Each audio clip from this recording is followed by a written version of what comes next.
देवा घर में, बोल बम बोल बम, बाबा के शहर में। जय शिव जय शिव। चला देवा घर में, बाबा के शहर में। दुनिया रंगाइल बाटे गेरुआ कलर में। खाला जब भांग गोले गोले गोले, महाकाल के दरबार में दिल बम बम बम बोले।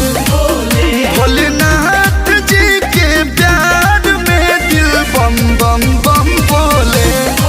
हो दिल बम बम बम बोले।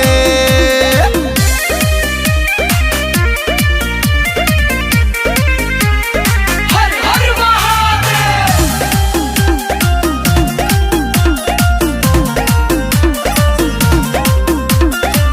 कोई नहीं है मेरे भोले के जैसा, खाली है झोली बरसता है पैसा। बोल बम बोल बम, जय शिव जय शिव। सोना चांदी हीरे हमारे किस काम के, हम तो दीवाने हैं बाबा तेरे नाम के। चढ़े सुरूर होले होले होले,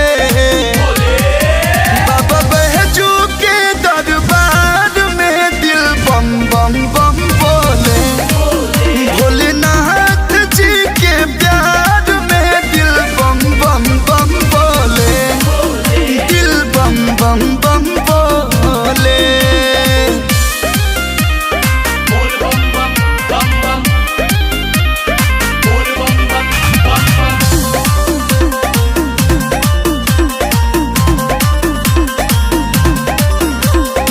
झूमे केदारनाथ झूमे है काशी, भक्तों की भक्ति में झूमे कैलाशी।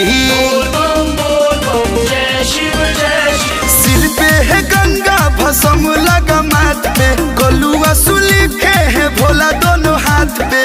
छुके चरण भाग खोले खोले।